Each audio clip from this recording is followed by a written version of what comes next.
قال رسول اللہ صلی اللہ علیہ وسلم ابغض الحلال الی اللہ الطلاق۔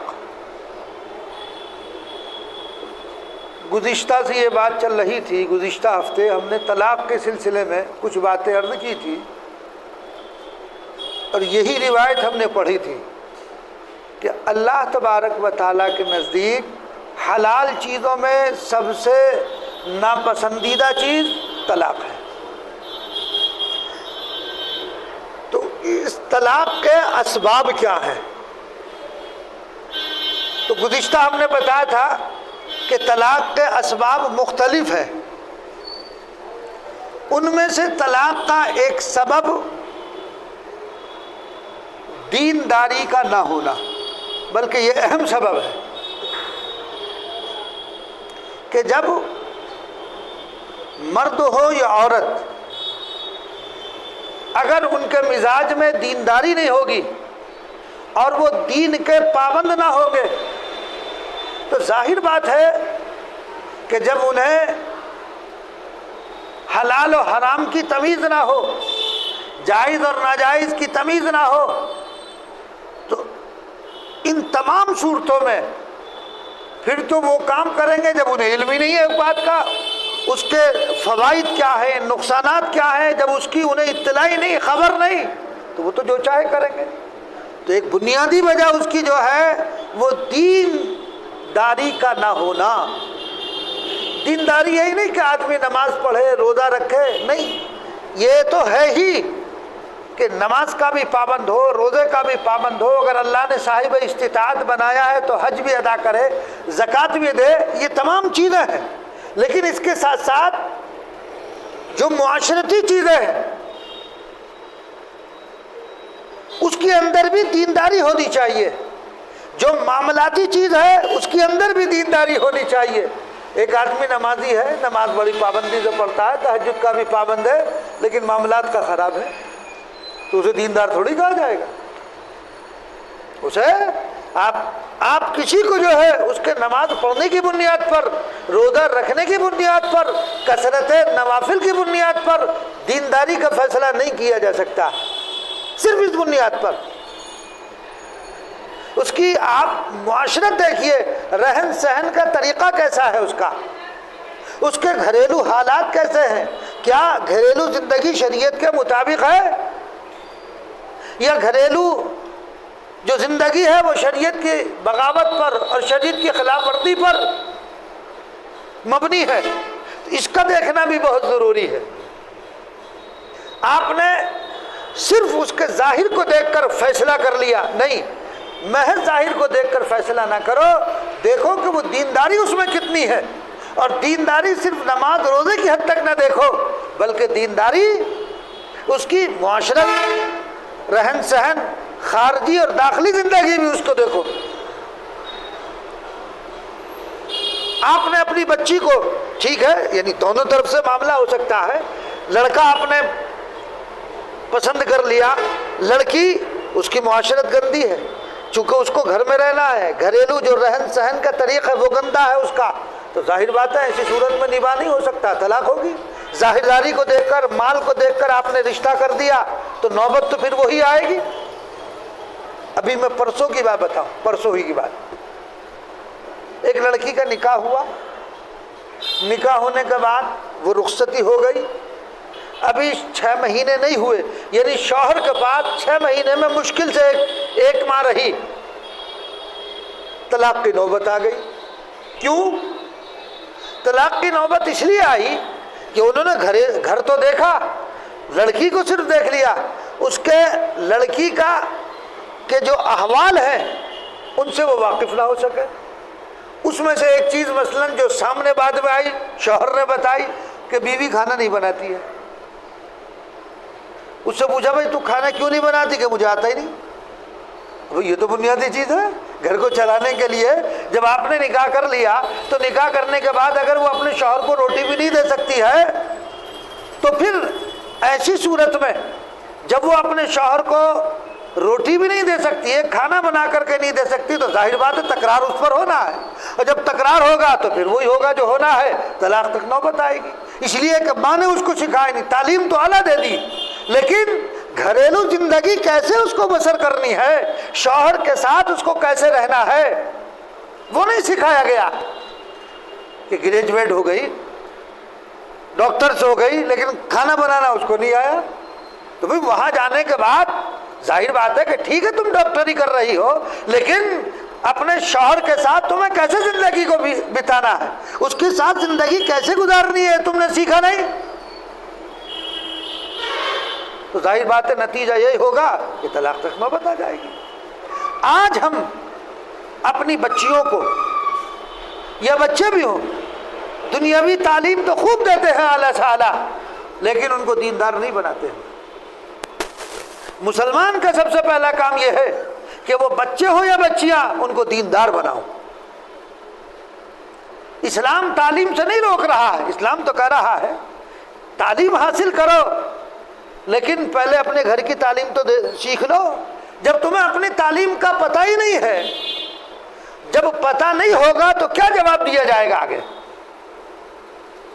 تمہیں نہ نماز کے مسائل کا علم ہے، نہ زکوٰۃ کے مسائل کا علم ہے، نہ تمہیں صحیح عقائد کا علم ہے کہ عقیدہ کیا چیز ہوتی، یہی پتہ نہیں، تو ظاہر بات ہے جب عقائد تک ہمارے صحیح نہ ہوں گے اور اس کا علم نہیں ہوگا تو پھر نتیجہ کیا ہوگا؟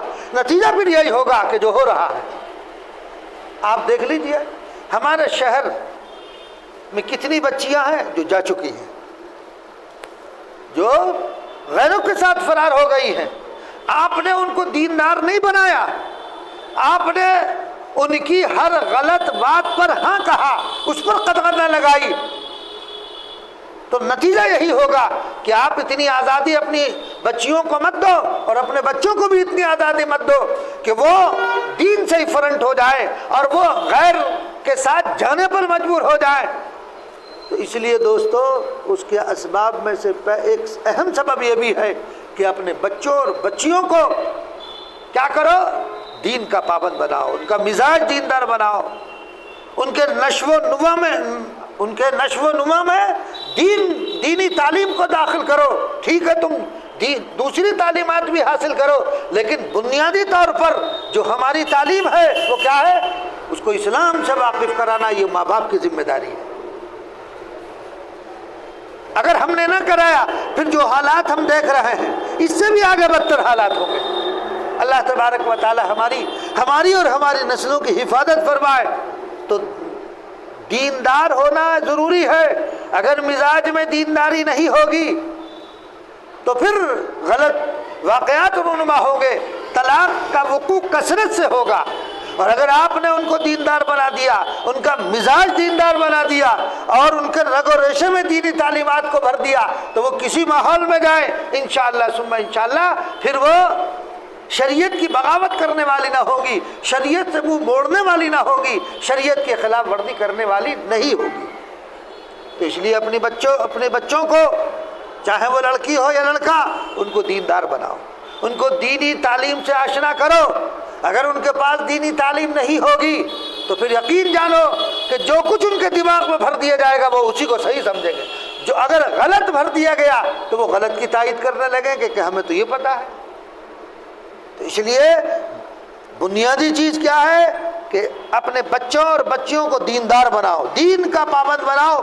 اگر دینداری ان کے اندر نہیں ہوگی تو پھر دوستو یاد رکھو، آج ہمارے محلے میں دیکھ لو نشہ عام ہے، یعنی شریعت نے جس چیز کو حرام قرار دیا ہے، قطعی طور پر جو حرام ہے، جس کا حکم سنتے ہی صحابہ کرام رضی اللہ تعالی اجمعین نے اپنے گھروں سے جو شرابیں مٹکے میں بھری ہوئی تھی ان کو باہر پھینک دیا تھا، ان کو توڑ کر باہر پھینک دیا، اور پھر مدینے کی گلیوں میں شراب اس طرح بہ رہی تھی جیسا کہ کوئی سیلاب آ گیا ہو، کوئی کثرت سے بارش ہو گئی ہو، اس طرح کی کیفیت تھی۔ تو آج ہمارا نوجوان طبقہ شراب میں مبتلا ہے، نشے میں مبتلا ہے۔ آپ دور نہ جائیے، یہیں اندر محلے میں گلی میں چلے جائیے، اس میں وہ شراب ہی تو ہے۔ بھئی نام کی تبدیلی سے حکم نہیں بدلا کرتا ہے، تو اس کا نام اسمیک رکھ دو یا کچھ اور اس کا نام رکھ دیا جائے۔ اللہ کے رسول صلی اللہ علیہ وسلم نے ارشاد فرما دیا کل مسکر حرام، ہر نشہ آور چیز حرام ہے۔ وہ نشہ کسی بھی چیز سے کیا جا رہا ہو، اگر نشہ اس سے آ رہا ہے تو کیا ہے؟ وہ حرام ہے۔ اور آج کثرت سے یہی واقعات ہو رہے ہیں کہ ہمارا نوجوان طبقہ شراب پیتا ہے طلاق دیتا ہے، شراب پیتا ہے طلاق دیتا ہے۔ ہر روز دارالفتہ میں کوئی نہ کوئی مسئلہ ضرور آتا ہے، یہ واقعہ پیش روزانہ دارالفتہ میں کیا ہوا کہ شراب پی تھی، نشے میں طلاق دے دی، شراب پی کر طلاق دے۔ اب پھر بہانے کرتے ہیں کہ صاحب اتنا نشہ تھا ہمیں پتہ ہی نہیں تھی، صبح کو میں اٹھا تو مجھے جو ہے پتہ ہی نہیں میں نے طلاق دی ہے کہ نہیں دی ہے۔ نشے میں بھی تجھے طلاق یاد آ رہی ہے، نشے میں کچھ اور یاد نہیں آتا، نشے میں بھی طلاق یاد آ رہی ہے۔ تو ہمارا نوجوان طبقہ اسمیک نشہ کثرت سے کر رہا ہے اور پھر نشہ کر کے طلاق دے رہا ہے۔ اور بعض مرتبہ اگر دینداری مزاج میں عورت کے نہیں ہوگی تو پھر کیا ہوگا؟ کتنی عورتیں ایسی ہیں، کتنی بچیاں ایسی ہیں کہ طلاق دے دی گئی ہے اور وہ گھر میں رہ رہی ہیں، تو حرام کاری نہیں ہو رہی؟ یہ بددینی کی بات نہیں ہے؟ وہ نہیں بتا رہی کہ میرے شوہر نے مجھے طلاق دی ہے۔ بھئی یہ واقعات جو چند دارالفتہ میں آگے تو ہمیں پتہ چل گیا کہ نشہ کیا اور طلاق دے دی، بہت تو ایسے نشے میں سینکڑوں طلاق دے دی اور وہ اپنے بیوی کو اپنے گھر میں بیوی بنا کر رکھ رکھا ہے جبکہ وہ اس پر حرام ہو چکی ہے، حرام کاری ساری زندگی ہو گئی کر رہا ہے۔ تو پھر اللہ کے ہاں دعائیں کیسے قبول ہو جائیں گی جب حرام کاری ہو رہی ہوگی؟ اللہ کی بارگاہ میں تمہاری عبادتیں کیسے قبول ہوگی؟ تمہارا الہا و زاری کرنا، تمہارا رونا اور دعائیں مانگنا بیکار ہے جب تم حرام کے اندر مبتلا ہو۔ بلکہ اگر تم نے طلاق دے دی اور رکھے ہوئے ہو اس کو حلال سمجھ کر تو آدمی کفر کی حدود میں پہنچ جائے گا۔ پھر رو رہا ہے آدمی کہ جو حالات آ رہے ہیں مسلمانوں پر، جب تم حرام کے اندر مبتلا ہوگے تو حرام کاری میں جب مبتلا ہو جاؤ گے تو اس کا نتیجہ یہی ہوگا کہ اللہ تبارک و تعالیٰ کی طرف سے گرفتیں آئیں گی، اللہ کی طرف سے پھر عذابات آئیں گے، کہیں پانی کی شکل میں، کہیں بارش کی شکل میں، کہیں جو ہے طوفان کی شکل میں، کہیں جو ہے گرمی کی شدت کی شکل میں۔ اللہ تبارک و تعالیٰ مختلف طریقوں سے پھر اپنا عذاب بھیجیں گے، لیکن انسان اپنے کرتوتوں سے باز نہیں آ رہا۔ جب علم نہیں ہوگا، جہل ہوگا تو ظاہر بات ہے وہ شراب بھی پیے گا، شراب پیے گا، زناکاری بھی کرے گا، بدکاری بھی کرے گا، طلاق دے گا، پھر بیوی کے ساتھ رہے گا، پھر طلاق دے گا، پھر بیوی کے ساتھ زندگی کو گزارتا رہے گا، ساری زندگی جو ہے وہ حرام کاری میں گزر جائے گی۔ جب ساری زندگی حرام کاری میں گزر رہی، اگر وہ کسی دیکھو طلاق، ایک آدمی نے 3 طلاق دے دی، اسے معلوم ہے کہ میں نے 3 طلاق دے دی، اور 3 طلاق دینے کے بعد پھر بیوی کو، اس عورت کو بیوی بنا کر رکھا ہوا تو اس کو معلوم ہے حرام ہو گئی، اس کے نکاح سے بالکل لیا نکل گئی، اور نکلنے کے بعد پھر وہ اس کو حلال سمجھ کر رکھ رہا ہے، تو جو حرام ہے اس کو حلال جانتے وہ کام کر رہا ہے، تو کیا کفر نہیں ہوگا اس صورت میں؟ تو آدمی کفر کی حدود میں پہنچ جائے گا۔ تو اس لیے اپنے بچوں کو دیندار بناؤ، دینی تعلیمات سے روشناس کراؤ، یعنی اتنی تعلیم تو ہر مومن کے لیے ضروری ہے، مومن اور مومنہ، مسلمان اور مسلمانوں کے لیے، چاہے وہ مرد ہو یا عورت ہو، کہ جس سے ہمیں حلال و حرام کی پہچان ہو جائے، ہمیں جائز ناجائز کی معلومات ہو جائے، ہمیں اتنا علم ہو جائے کیا فرائض ہے، کیا واجبات ہے، کیا سنن ہے، کم سے کم اتنا تو سیکھ لیا جائے۔ ان کا مزاج، جب ان کے مزاج میں یہ چیز نہیں ہوگی تو ظاہر بات ہے کہ وہ سب کام کریں گے جس سے شریعت نے منع کیا ہے۔ تو بہرحال ایک بنیادی اور اہم سبب جو ہے وہ کیا ہے؟ وہ ہے بددینی۔ جب مزاج میں بددینی ہوگی تو ظاہر بات ہے کہ وہ شوہر کی تابعداری کیسے کر سکتی ہے؟ وہ شوہر کے تابعدار بن کر نہیں رہ سکتی، وہ آزادانہ زندگی گزارے گی۔ اور ظاہر بات ہے کہ جب شوہر اس پر قدغن لگائے گا اور اس کو منع کرے گا، جب وہ کسی غلط کام کو کر رہی ہے تو آپس میں نہ اتفاقیہ پیدا ہوں گی، اور نہ اتفاقیہ کہاں تک پہنچ جائیں گی؟ نہ اتفاقی پہنچے گی پھر طلاق تک۔ تو ایک بڑا سبب، بنیادی سبب جو ہے وہ دینداری کا نہ ہونا ہے۔ اور پھر اس کے بعد نبی کریم صلی اللہ علیہ وسلم نے تو خود بیان فرمایا، حدیث میں ہے اللہ کے رسول صلی اللہ علیہ وسلم نے کہا کہ جب آدمی نکاح کرے تو تو نکاح کرتے وقت کیا کرے؟ دیکھ بھی لے. یہ بات روایت میں احادیث شریفہ میں ہے. حضور پاک علیہ الصلاۃ والسلام نے کیا فرمایا؟ تنکح المرأۃ الاربع. جب کسی عورت سے نکاح کر رہا ہو تو اس میں 4 چیزیں دیکھ لے. 4 چیزوں کی وجہ سے نکاح کیا جائے. تنکح المرأۃ الاربع لمالها ولحسبها وجمالها ولدینها. حسب نسب دیکھ لو. حسب، اس کا حسب نسب دیکھ لو کیسی ہے وہ. اس کا شجرہ نکال کر دیکھو. خوبصورتی وہ بھی دیکھ لی جائے. اور ولدینہا، دینداری بھی دیکھ لو. یعنی آدمی، حدیث میں 4 چیزیں بیان کی گئی ہیں، مال کی وجہ سے، حسب کی وجہ سے، جمال اور خوبصورتی کی وجہ سے، اور اس کی دینداری کی وجہ سے. ہم لوگ کیا دیکھتے ہیں؟ صرف مال دیکھتے ہیں. خوبصورتی اور مال 2 چیزوں کو چھوڑ دیا. اس کا حسب نہیں دیکھا. یہ کس کی بیٹی ہے، اس کی ماں کیسی، اس کی نانی کیسی ہے. اس کا شجرہ نکال کر کے دیکھ لو. بدکار تو نہیں ہے، فاسقہ تو نہیں ہے، زانیہ تو نہیں ہے. یہ ذرا دیکھو. کیوں؟ کہ اس کے اثرات نسلوں پر پڑا کرتے ہیں. اس کے اثرات نسلوں پر پڑتے ہیں. ہم نے مال دیکھ لیا کہ یہ بہت بڑا مالدار ہے، ہمیں یہاں سے کار مل جائے گی، ہمیں یہاں سے فلاں چیز مل جائے گی، ہمیں یہاں سے جو ہے فلاں سامان مل جائے گا. لیکن آپ نے صرف مال کو دیکھا اور خوبصورتی کو دیکھا، اس کے حسب اور نسب کو نہ دیکھا، اس کی دینداری کو نہ دیکھا. تو آقا تو خود فرما رہے ہیں کہ اس کی دینداری دیکھو. تو چیز کیا ہے؟ ہم نے دینداری کو نہیں دیکھا، اور اس کے حسن کو دیکھ کر، اس کے جمال کو دیکھ کر، اس کے مال کو دیکھ کر ہم نے نکاح کر لیا. نتیجہ کیا ہوا؟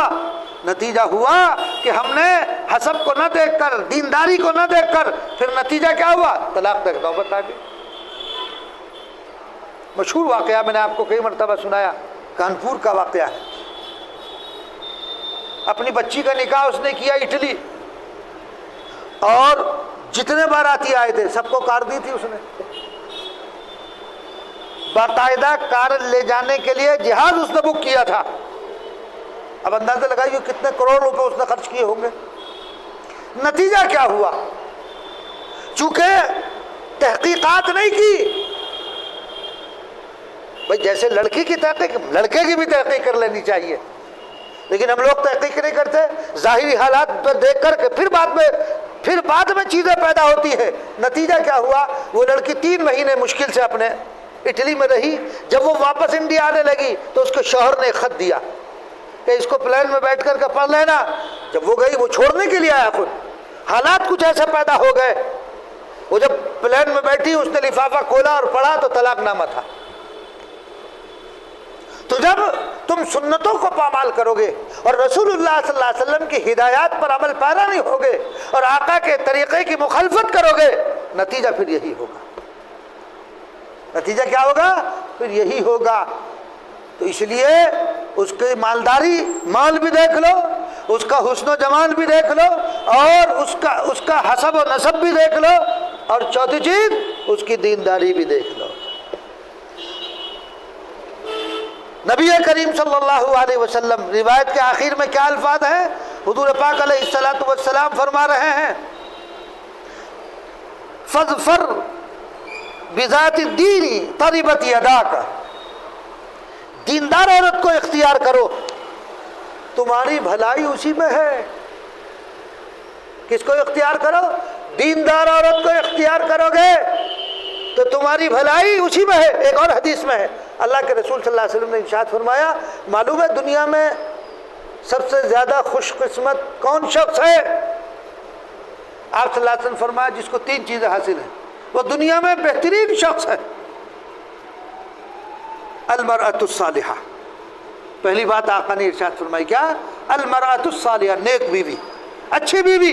جسے نیک بیوی مل گئی اسے دنیا میں جنت ہے اس کا گھر، اور جسے بدکار عورت مل گئی، فاجرہ فاسقہ عورت مل گئی تو دنیا میں جہنم ہے، دنیا کے اندر ہی جہنم ہے. تو اس لیے کہا جا رہا کہ دیکھ لو اس کے حسب اور نسب اور اس کی دینداری کو دیکھ لو.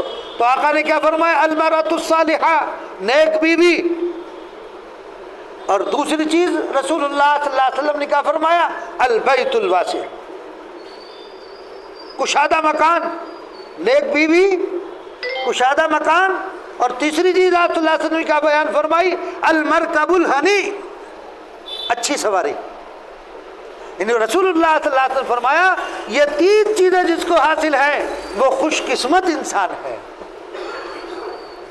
نیک بیوی، اللہ نے کشادہ مکان، البیت الواسع کے دو مطلب ہیں۔